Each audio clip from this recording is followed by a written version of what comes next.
Aloha, everyone. This is Jason Schwartz. I am here at the Neutral Zone. A little unusual for all of us. We are operating using Zoom.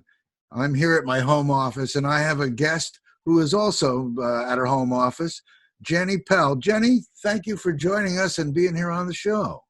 Oh, it's great to be here, and it's so fun to be able to do an interview with you, Jason.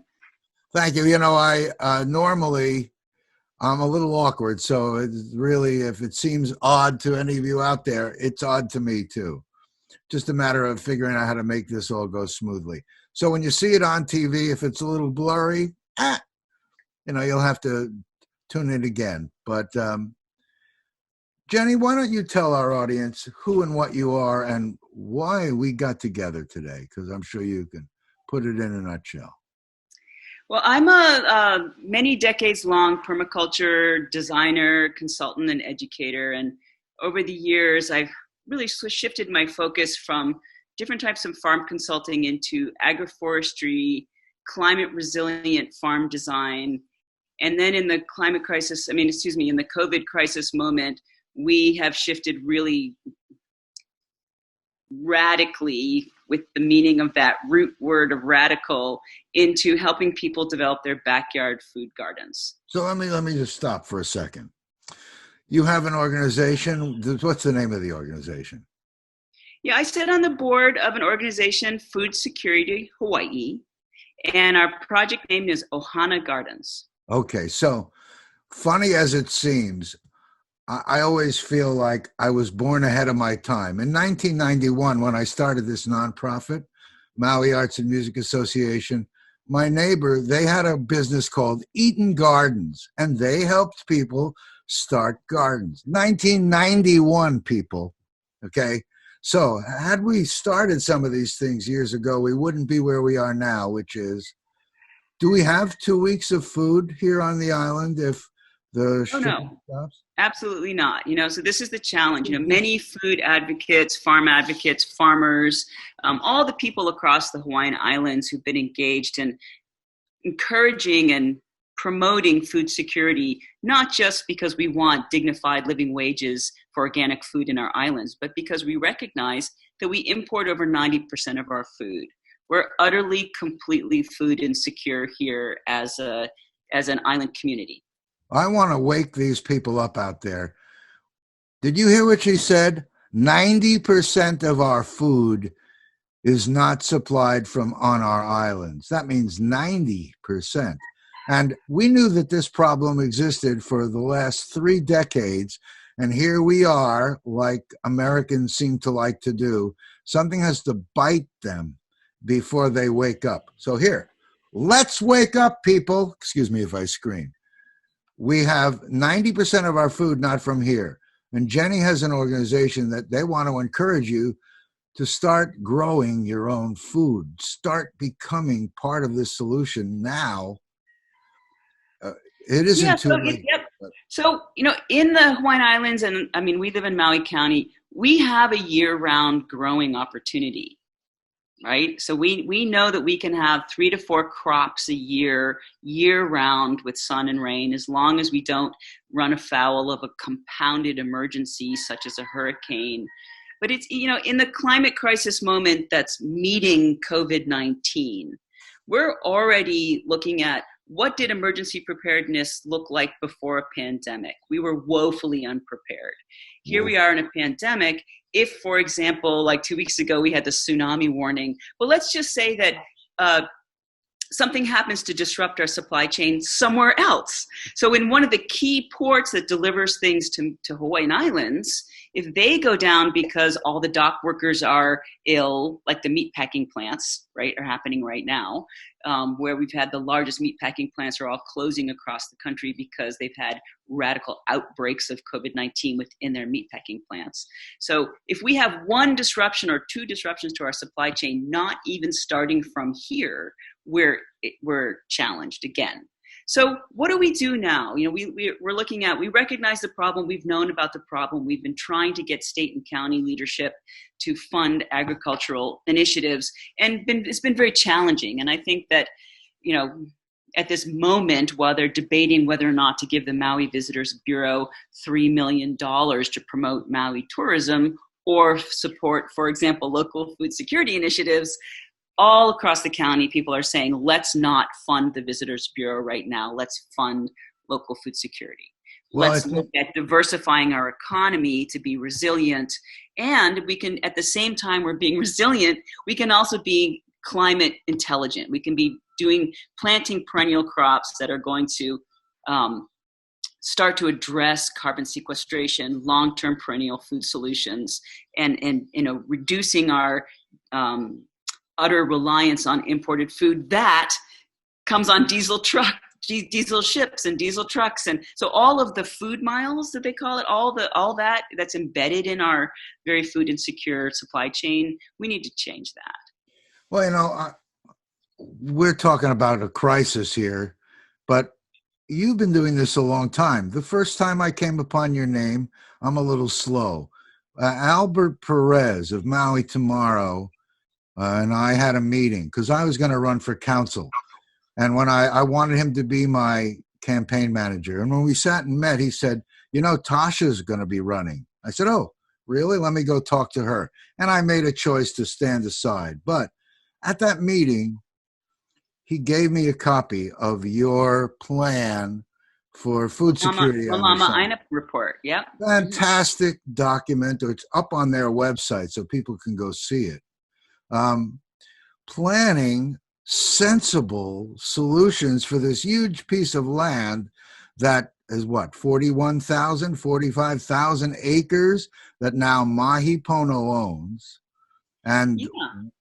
I haven't had them on the show, although I've tried and will try again to get them to be here with me. It's like you had a plan that was, I thought, extraordinary in that it integrated the growing, but it also made sense about housing and transportation corridors and things that made so much sense.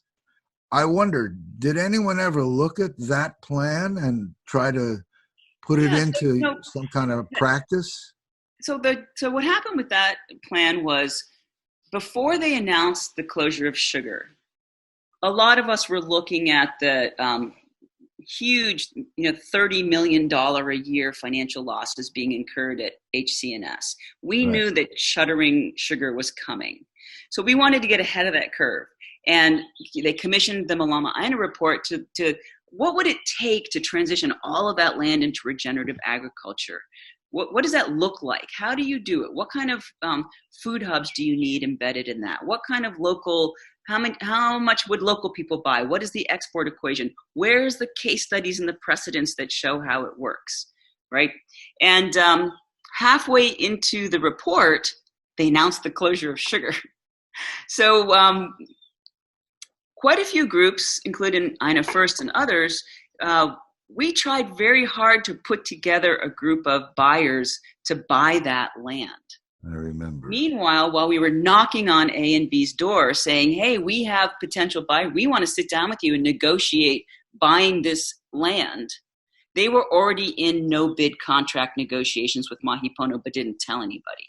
So we were pulling together money, pulling together organizations, pulling together this consortium of buyers to do all prioritizing local food, regenerative ag, perennial crops, feeding the Hawaiian Islands first, value-added processing, working with all the supply chains, the restaurants, the hotels, the local markets, etc. But they basically told us to sit on the bench outside the door and did not let us know that they already were in these negotiations with another buyer. Yeah, that was a brilliant plan. And when I saw it, I thought this should be made more public. And I don't know how many people have seen it, but I thought it was really very well done. And yeah, you can look it up online. It's www.futureofmaui.org, and you can download the Malama Aina report.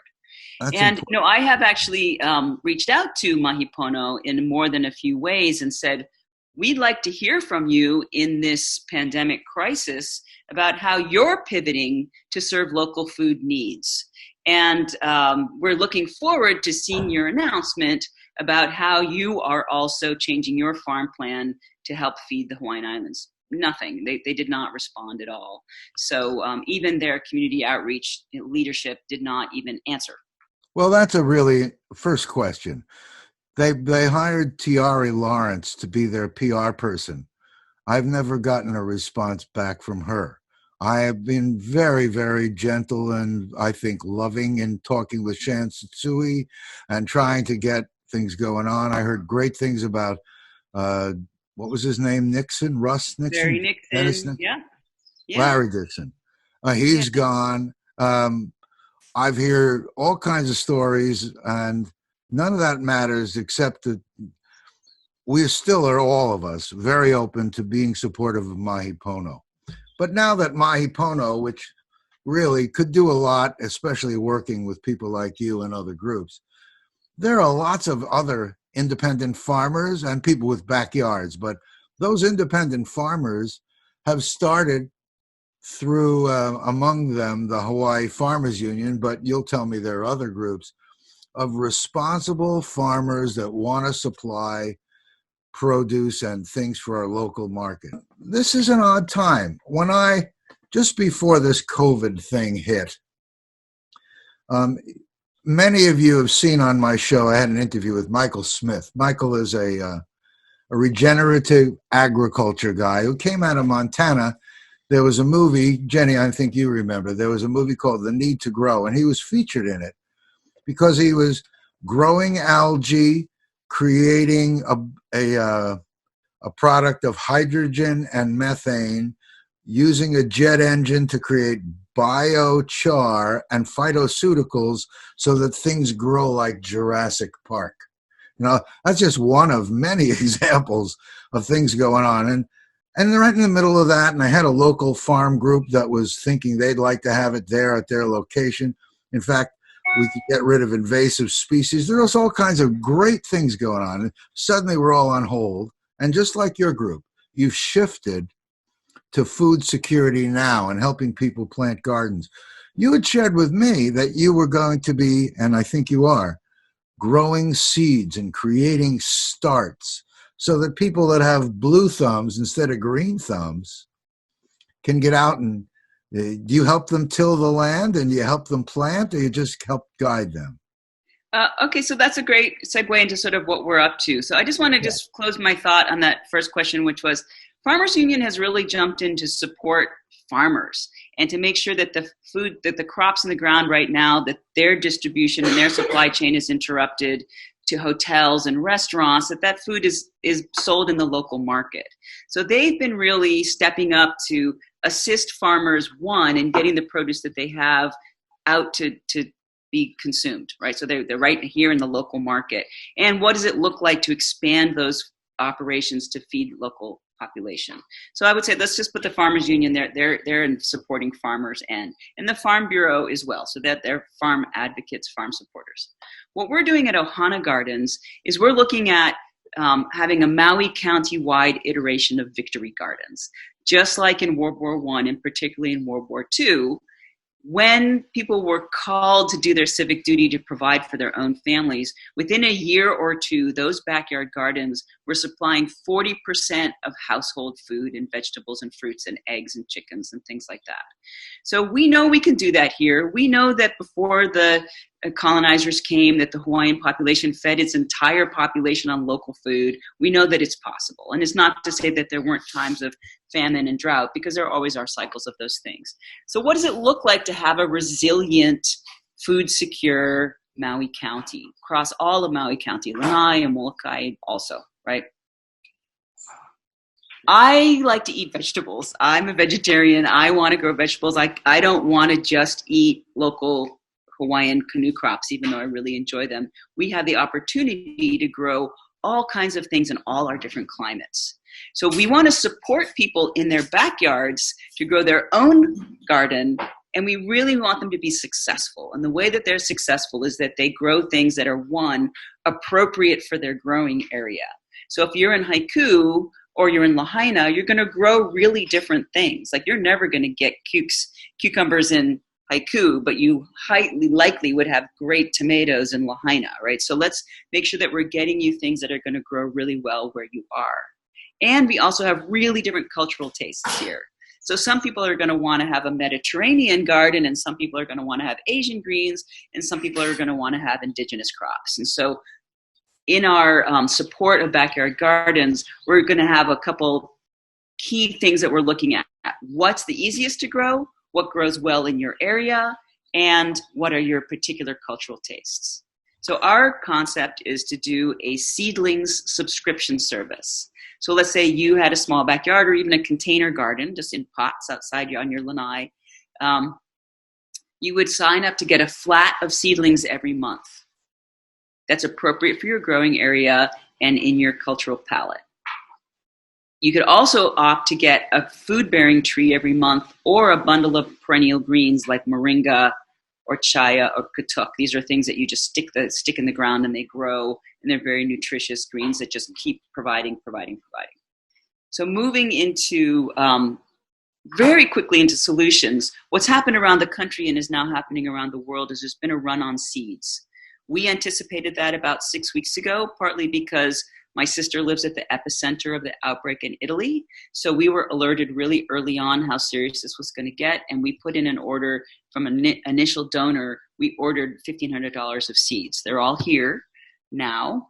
And those have become a very precious commodity. So rather than give people packets of seeds, which they may or may not know how to plant, water, take care of, or leave the packet in the rain and all the rest of the seeds are POW, we're going to be doing a seedling subscription service so that you can we want to take the guesswork out of it for you and help you be really successful.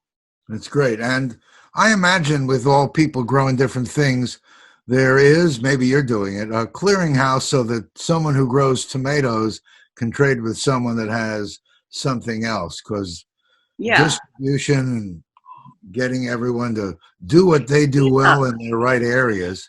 Has that been coordinated in any way yet? Well, that's what Ohana Gardens is all about. So we want to provide people with the seedlings, the perennial greens cuttings, and the food-bearing trees. So our goal is 1,000 new backyard gardens and 10,000 food-bearing trees in 2020. And on top of that, once we're allowed to congregate, we want to be able to have 100 community gardens. So that's our big goals. So how do we get there? We have to have volunteer coordinators. We have to have a seedling subscription manager. We're creating jobs by contracting growers to grow the seedlings for us. We have to distribute that. We have a huge educational component that has to happen, and we can do a lot of that online through webinars. I co-hosted a How to Start Your Backyard Garden webinar a couple weeks ago with some friends on the mainland. We had over 500 people attending from all around the world. That's great. And so we want to do the same thing here. But the other part of what we have here in the Hawaiian Islands and on Maui is we have a really intact indigenous agriculture lineage to learn from. So being able to really bridge the gap between the Hawaiian indigenous farmers and growers and that lineage of master farmers, and be able to grow things that we already know grow so well here, sweet potatoes, ulu, kalo, we really need to get those crops in people's backyards too. I gotcha. So in this whole process, I think the biggest piece is getting people to do more than talk about it, because I've been hearing this kind of story for 30 years, more. I've been here since 1988, and I have literally heard this conversation. And when I ran for politics in the early 90s, and I was the radical, I was green. And now it's like, of course, everybody is embracing these things in words. What do you find is going to be a way, or what do you think is going to be a way to get those 1,000 gardens and 10,000? Well, hundreds have already started. So I'm monitoring Facebook. I'm on several Facebook groups. One is called Apocalypse Gardening. One is Maui Backyard Farming Swap. And so people are just posting day after day after day. I started my garden. I can't wait. Maui Sustainable Solutions. All these groups are supporting backyard gardening already. And people, now that they're home and they can't leave their property, they're like, I'm going to plant food. Like we're calling it, it's a call to farms, and go ahead. Is it Facebook you're using mostly? Mostly Facebook. Facebook and Instagram. Yep. And because I'm already involved with, with a lot of regenerative ag and local farming solutions, I'm already linked into those groups. But now I'm seeing them proliferate every day with backyard gardens. So I live in Makawao. I live in a very local neighborhood, and everyone's home, and everyone's backyards are getting cleaned up, and the hedges are trimmed, and the things are being mowed, and the garages are cleaned out. And, we can see that there's this huge amount of energy that now that people have time to take care of their ohana. And for our project, Ohana Gardens, our motto is, it's your kuleana to grow food for your ohana. I mean, it's in other words, it's your civic duties. Like, it's time to step up and provide for your families. If you're out of work and you're at home and you can put in a garden and we can help you, this is the time to do it. And I think the big deal is to make sure that it's enduring beyond this crisis. Hold on, I got to plug in. So what happened in Victory Gardens was that for several years, people grew loads and loads and loads of food. But because they had never really done it before, by year 2 or 3, the pests and the weeds just got people down, and then they were back to work. So this is why it's so important to include perennial food in this equation. So this is the banana tree and the papayas and the breadfruit trees and the star fruit and the mangoes and the avocados. What can you be putting in the ground right now that's going to have a food equation that in 3 to 4 years we have real abundance? One of my big ideas is if we could salary permaculture, neighborhood permaculturalists, that was their job, to make sure that in their neighborhood people were supported in their gardening efforts, that community gardens were up and running, that they were checking in on people to see how it's going, what kind of materials do they need, and that was their long-term salary job, was to be in the abundant, resilient neighborhoods support network. Yeah, that's critical. I think that's critical, because otherwise these things are just a flash in the pan. Even everyone's great spirit goes away. Yeah. But let me ask you a question back. I mean, do you think that the coming economic challenges and the food shortage challenges that are right on the horizon here, I mean, they're not even on the horizon, they're like in the closer distance than that, the flash in the pan of, yay, I want to grow my garden, versus my tourism job is gone for 5 years and the U.S. stimulus package is woefully too low, and, I'm stuck at home for 3 more months. And I honestly think that we're not in just for an economic recession. I think we're in for either a deep recession or a real global depression. So do I. And I read the news every day in several different news sources, and clearly food shortages are upon us. So we're watching farmers, drought and floods and tariffs, and we were already had struggling farms across the United States. And internationally too. And now we're looking at these interruptions in the supply chain that started with denying temporary visas to farm work help, right? So the whole, let's not have migrant farmers, so the crops are rotting. Now these supply chains are interrupted because they're not delivering to their regular supply chains. Farmers are plowing under tonnages of food. Tonnages of food are being plowed under today because of bad supply chain reality. Right. And so two separate tracks, because all the things that were geared toward business and commercial now have nowhere to go. So all that food is going away. It's just a horrible thing. It's a travesty. And, so I've seen a few farmers sort of step up and say, here's my mountain of potatoes, come help yourself. Great. And that's important. Gleaning is important. And being able to just, look, my tomatoes are rotting. They're going to be rotten in 3 days. Come get them. At least there's a few people with compassion like that, or the ability to make that happen.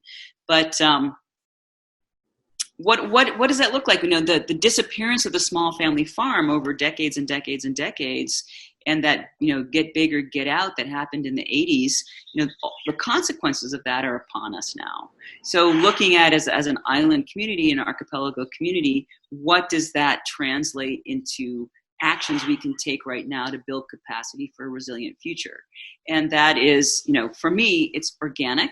It's being able to do regenerative, non-chemical farming and helping people learn all the techniques for those pests when they come. What is integrated pest management? How does it work? How do you do it in your backyard? How do we hold companies like Mahi Pono's feet to the fire to not use paraquat in their fields that are going to damage the reefs? All of these things. I'm on another perspective, I feel like the coral reefs that aren't getting all that sunscreen all day, every day, going, oh my God, thank goodness. I can really feel this, they call it the great pause, that we're in right now. But while we're in the great pause and things are the chips are gonna fall where they will, we have this opportunity to grow food in our backyards. And what is your kuleana? What does your ohana like to eat? What would you like to see in your neighborhood? How do we support that? How do we get funding for that? We're about to go live with our GoFundMe campaign in the next couple of days, and that money goes directly into buying materials, seeds, hiring people to do installations, sharing that wealth in a job creation way. If you're the tomato guy in your neighborhood, let's make sure that you can either share those or trade those or sell those in your neighborhood. So all of that is coming together. You probably remember Angie's List. You remember Angie's List? Yeah, I do. Yeah, so we want to do Angie's List. So on our website, we're going to have, I'm Joe, I'm a carpenter, I can build your backyard garden. I'm Keala, I can build your fence to keep the pigs out. Here's how much I charge per hour. So we want to showcase people who are available for hire, as well as other really amazing local farm organizations that are already in motion doing really good work. Let me break in for a second, because we're going to, here at we have sponsors for the radio station. I'm going to take a cut, and then we're going to come right back. So you guys hold on. We'll be right back. Hi, we're back. That was short and quick and easy. I'm here with Jenny PELL. Jenny, your food security group, what is the name of the organization again? So the nonprofit, it's a local 501c3 nonprofit, Food Security Hawaii. And the name of our project is Ohana Gardens. And you're going to be up on GoFundMe as Ohana Gardens? We'll be up on as Ohana Gardens. Yep. I see. Okay. And Food Security Hawaii. That's that's the name of the nonprofit. We're an initiative of Food Security Hawaii. So people can go up there and contribute what they want and get in touch. I'm sure it has all kinds of contact numbers and things. Yeah, so we have a team of about 12 to 15 people that have mostly been volunteering an amazing amount of hours, and I just really want to thank my crew for stepping up. And we have everyone from artists and tech support and grant writers, and we're all in high gear to get the Ohana Gardens launched. And we have a newsletter called What's Growing On, and you can sign up for our newsletter, and there will be links in there to our webinars, how to sign up for our seedlings subscription service, and all kinds of other information about the project. We're going to be hiring a few key positions. I'm going to need a volunteer coordinator. I'm going to need a subscriptions manager, things like that. We have a couple of jobs that we're going to need to fill. And the GoFundMe should go live, and our newsletter, and we also have a garden survey. So the survey is, I think, it takes maybe 5 to 8 minutes to take, and it'll tell us what neighborhood you live in. It has a whole list of questions about your skills and your needs and what you have to both offer and what you're looking for. So, for example, you might say, I'm a beginning gardener, but I have these tools in my backyard, or I don't have any tools, or I'm a beginner all the way to I could teach this, to I want to volunteer, to I would like to learn more, to I want to get paid to do this. So if you take our survey, it really helps us know by neighborhood and district how, where the hot spots of people that really want to dig in.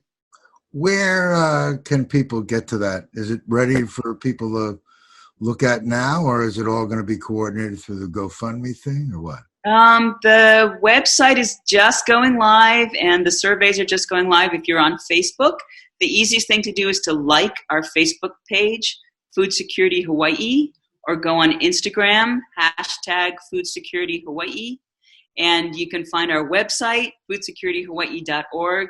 We're not quite live. I mean, the survey is live, and I think the newsletter is live. The GoFundMe should go live tonight or tomorrow.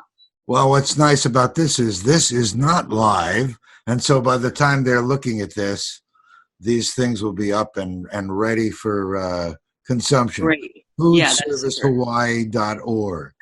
Is that right? Security Hawaii, foodsecurityhawaii.org.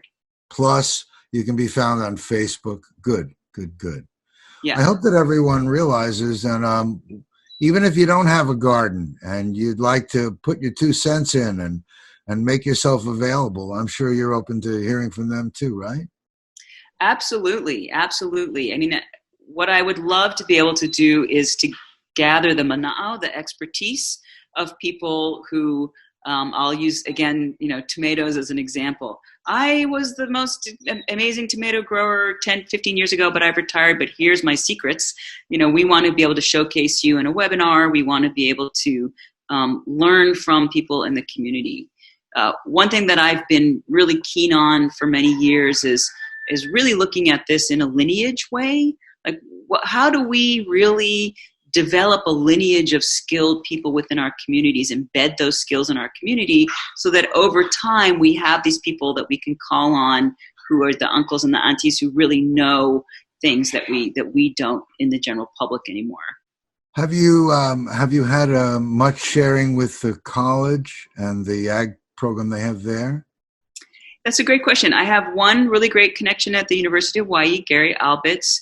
He and his undergraduate class in business, doing business school, they're going to help us with some of our business plan needs as well as creating web content for us. And I would love to see the University of Hawaii campus here on Maui have a community garden. And so that's a proposal we need to put into the dean and to the college itself, but that's in the works. They have hosted, through their extension, they offer permaculture design classes and all kinds of things. So that's been really great to watch that grow. I think the university is a great resource for us, and I'd love to be able to help them develop both climate resilient parts and food security parts of their mission. And they have an ag program right now. I'm just surprised.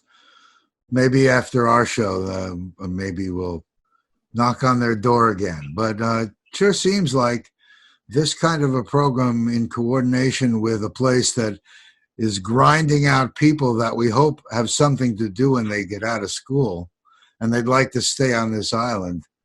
I don't know why that isn't already happening, but we're going to encourage that. I hope that. Yeah, well, one of my dream permaculture design jobs for a very long time has been to design college campuses. And of course, the reason that you have the summers off in the college, in the school years, is because you used to go home to work in the fields and in the crops. And that's just not true anymore. So, a simple shift of having winters off. I mean, Maui may be different because we're year round anyway. But if you had winters off and were on campus in the summer, and those campuses were designed to have food forests, and the paths between buildings in the quad were lined with raspberries and blackberries or Suriname cherries or whatever we like to eat here, food-bearing trees, rooftop gardens. They live in dorms. You could have water catchment systems and passive solar hot water. That food could go straight into the cafeteria. Like there's the wholeness of the permaculture design for a college campus is the most logical thing ever. So being able to transform parts of their campus into self-sufficient, resilient, abundant, carbon responsible campuses, that would be an excellent design challenge. What also is interesting, I have a friend in schools that is running a food service thing, and he tells me that all the food is coming from other places and approvals, and it's such a maze of system to try to get close and get good food in there. Susan T. And the challenge is that Cisco, these gigantic food corporations and Marriott, they bid like on a per meal basis. Same for public school. So, for 69 cents per meal or whatever the low price is, their Cisco truck will back up to the cafeteria, beep, beep, beep, and they unload these trays of schlock that the kids don't even want to eat. And they have a solid waste problem on the top of it. So, you know, when you look at Alice Waters and what they've done in California with the farm to school programs, and what we're doing here with Grow Some Good, those guys are amazing, and they're woefully underfunded. Like, we need to fund all those groups. But well, it's important for the public to know that they need to open their mouths here. I mean, everyone wants food for their kids at school, and like you said, and they all take a bid and they go for the lowest bid, and for 69 cents you got to provide a nutritious meal. What kind of nutritious meal are you going to get for 69 cents? And I think it's time for us to recognize that, you know, in the United States, we keep subsidizing the wrong things. Like, we subsidize chem-ag corporate farming, but we don't subsidize local organic family farms that are the ones that are the backbone of resiliency in crises. So when a big farm collapses after they've polluted and, you know, all the applied glyphosate and paraquat and all the things that they're still doing, and the, you know, small family farms have gone out of business because they don't have access to the same subsidies. You know, if we recognize that if we want to elevate farmers to be important people in our society because they feed us, we need to make sure they get a living wage. And what does that look like? Why would you prioritize chem-ag, which pollutes the waterways and pollutes the soil and interrupts the soil food web and has no higher yields over time, over the family farmer? What is your answer to that? I can't understand it, except when we talk about someone supporting the politicians, that's maybe one. Is it just that the politicians they're not being educated onto what they're creating and continuing perpetuating? Because we know that people get involved in politics in theory because they want to help the people, but they need to be educated better. Yeah, so I would say that, what was a great quote? You know, you can't solve a problem using the same structures that set the problem up in the first place. I mean, we've got to really think outside the box now. And at the global population that we are, and the climate crisis that's upon us, and the dwindling resources, and the, you know, anything from fisheries, where the fisheries are collapsing, to clean water, et cetera. So hyper-localizing your economy, both in food and appropriate technology and renewable energy, microgrids, all of these things, these are the important considerations now. If you want a resilient local community, you have to go testify, like tonight, is the last chance to testify for agricultural things in the county budget. People have to step up and do their civic duty, which means you have to be trained to know how to participate in your civic duty. And so one of my ideas, and this will sound very radical to a lot of people, but just, think about how you have a water utility and you have an electric utility. So you pay a monthly bill for the service that you use, right? What if you had a food utility? So you're a household of one or you're a household of six, you have a utility bill, and that salaries farmers to grow local regenerative ag food that is moving towards a perennial food system that is more yield over time with less work. And it's not food stamps, it's not EBT. You paid that utility just like you pay your electric utility. What if we salaried farmers to grow for the school lunch program? No, I get it. These ideas, I'm sure, really, where would that begin? In the legislature, having them understand the importance of this and coming up with some number? Is that what it is? Well, yeah, this is where compassionately challenging our state and county government to exercise leadership in local food abundance, resilience, and emergency preparedness, and all the rest of those important things for our community. And what does that leadership look like at this juncture? And water under the bridge, all the years we've been asking them to do that and they haven't stepped up. I would say that this is the moment for our leadership to say, wow, maybe we should have funded that report on what exactly will it take to feed Maui County. Maybe we should have taken more than 0.04 of the budget for ag, and Even if we had, imagine if we even had 1% of the state budget for agriculture, it's more than double that we have now. So how do we get our politicians, what, do we have to have paid lobbyists? Who's going to pay for that? I mean, it's like, it's a challenging question, but in this crisis that we're in right now, these things are coming into very clear focus. We are not prepared. We are not preparing. And the citizens are saying, here are ways that you can step up and support local food initiatives. Backyard gardens are one really important way. Regenerative ag is another really important way. Exploring climate resilient solutions that impact our local community is another way.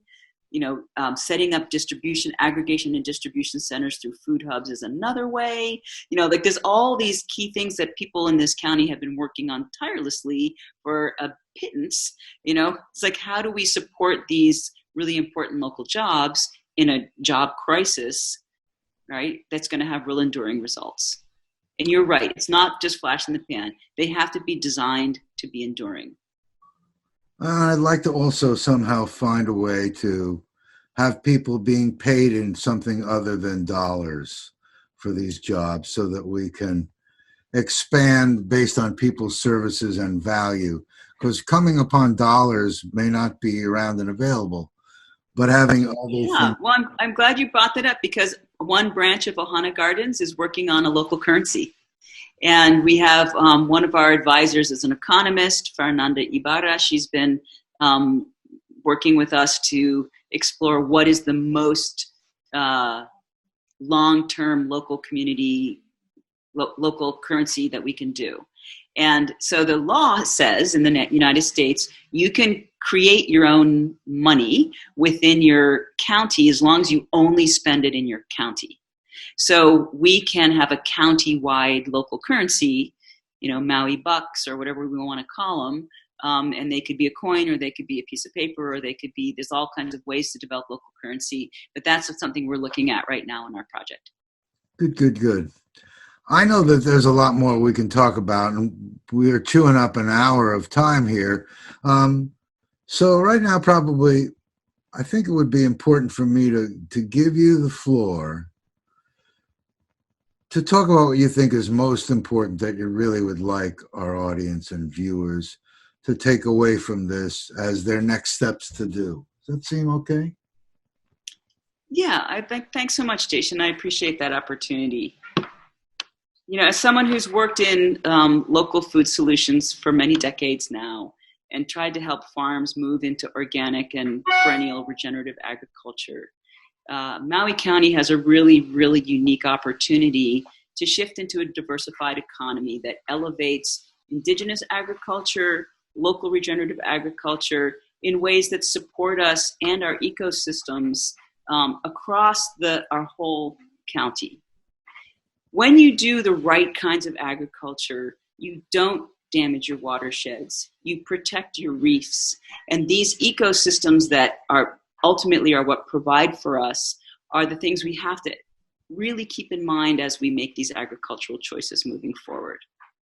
We can do our part right in our backyard, right on our balcony. We can choose right now to learn how to grow food that feed our Hana.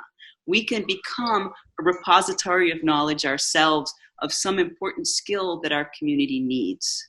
When you are the person in your community that is the expert in something and people turn to you for your advice and your mana'au, you're an important person in your community.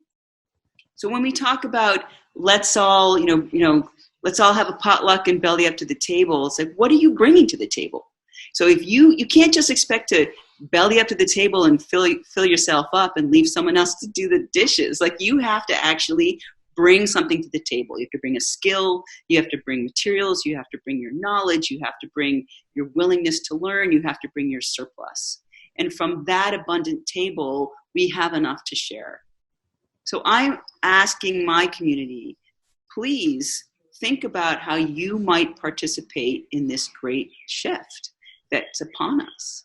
Rather than being fearful that we're not going to have enough, let's plan right now to have plenty. And I was listening to Walter Ritchie last week, and he said, We have to prepare our ohana so that we can share. We have to share right now.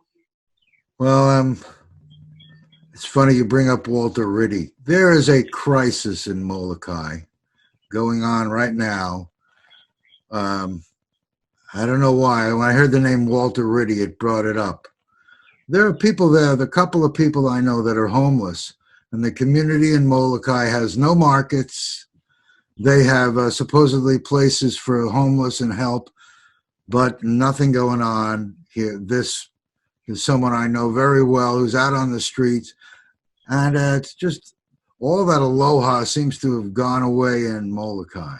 So Walter Riddy, I hope you'll, I appreciate Walter, but I want to see some real action in having people not only talk about this, but do it. If you're not Hawaiian and you're on Molokai, you have a challenge.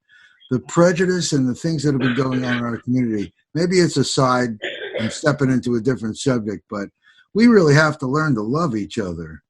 And well, this is true, yeah, but this is true in all the rest of Maui County, right here in horrible. On Maui Island as well. It's like the homeless people have no water, they have no toilets, they have they are getting caught up in police sweeps. You can't be here, you can't be there.